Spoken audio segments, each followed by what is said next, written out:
अज्ञानातिमन्त्रस्य ज्ञानेन्द्रशलाकं चक्षुरुन्मिलितं तस्मै श्रीगुरवे नमः। हे कृष्ण करुणा सिन्धु दीनबन्धु जगत्पते गोपेश गोपिकान्त राधाकान्त नमस्ते तप्तकाञ्चन गौरी राधे वृन्दावनेश्वरी ईशावानुषधि नमः।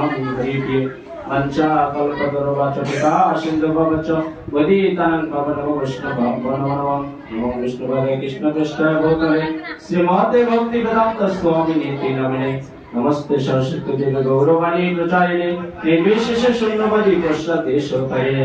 जय श्री कृष्ण श्री चैतन्य प्रभु नित्यानंद श्री अद्वैत गदाधर श्रीवासदि गौर भक्तवृंद। हरे कृष्ण कृष्ण कृष्ण हरे हरे हरे राम राम राम हरे हरे। गुरु ब्रह्मा गुरु विष्णु गुरु ब्रह्मेश्वर गुरु साक्षात् परम ब्रह्म तस्मै श्री गुरुवे नमः। अखण्डमण्डलकर्णव्यक्तं जनाचराचरं तत्पदं दर्शितं जन तस्मै श्री गुरुवे नमः। नारायणं नमस्कृतं नरं चैव नरोत्तमं देवी सरस्वती व्यासं সবাই বলুন ওম নমো ভগবতে বাসুদেবায় ওম নমো ভগবতে বাসুদেবায় ওম নমো ভগবতে বাসুদেবায়। হরে কৃষ্ণ। তাই ভক্তরা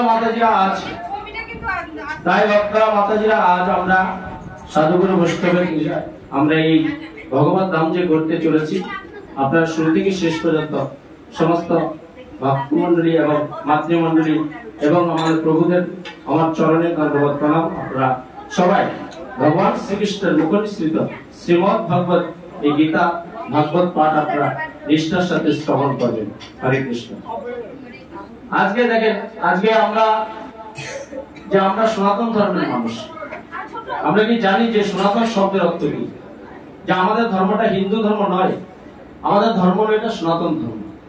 কারণ যার আদি নেই অন্ত নেই।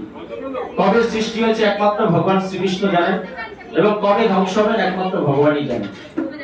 কারণ আমরা যখন ভাগবতের প্রথম স্কন্ধে পেলাম যে পরীক্ষিত মহারাজ যিনি অর্জুনের নাতি অভিমন্যুর সন্তান সারা পৃথিবী শাসন করতেন, আর আজ সনাতন ধর্ম কোথায় গিয়ে দাঁড়িয়েছে? দুই একটা কান্ডিতে সীমাবদ্ধ।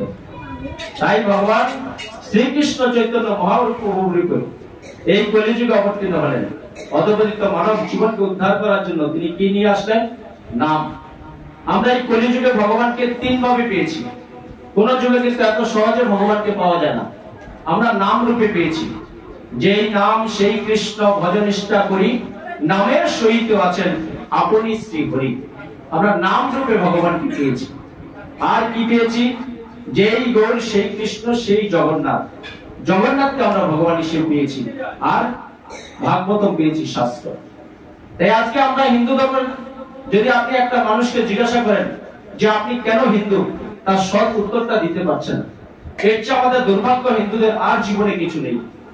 আপনি জিজ্ঞাসা করবেন যে আপনি কেন হিন্দু, প্রত্যেকটা মানুষ একটি উত্তর দেবে যে আমার বাবা হিন্দু, মা হিন্দু, আমি হিন্দু। না, হিন্দুর এটা পরিচয় নয়। আজকে আপনি মুসলিম, খ্রিস্টান, বৌদ্ধ কোন মানুষকে জিজ্ঞাসা করেন তাদের ধর্মের পরিচয়টা তারা দিতে পারে, কিন্তু আমরা দিতে পারি না। তাই আজকে আপনারা এই ভাগবত ধাম থেকে জেনে যান যে আপনি কেন হিন্দু।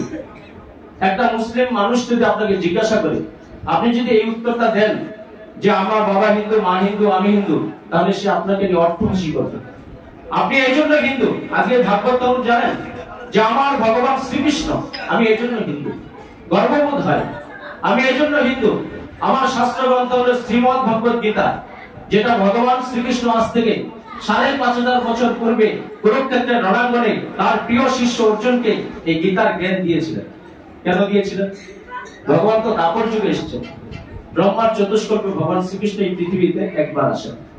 দাপর যুগে ভগবান শ্রীকৃষ্ণ এসে দেখতে পেয়েছেন যে কলিযুগের মানুষের আয়ু কম, তাদের স্মৃতিশক্তি কম।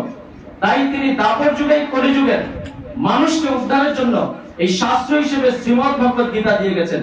কিন্তু আমরা সেটা মানলাম না। কারণ 18 অধ্যায় 700 শ্লোকের মুখ্য যুগ শেষ 18 অধ্যায়ের যুগে ভগবান শ্রীকৃষ্ণ বলেছেন সর্বধর্ম পরিত্যাজ্য মমকং শরণং ভজ। তোমরা সব ধর্ম পরিত্যাগ করে শুধু আমাকে ভজ। মানুষ সেটা নিল না।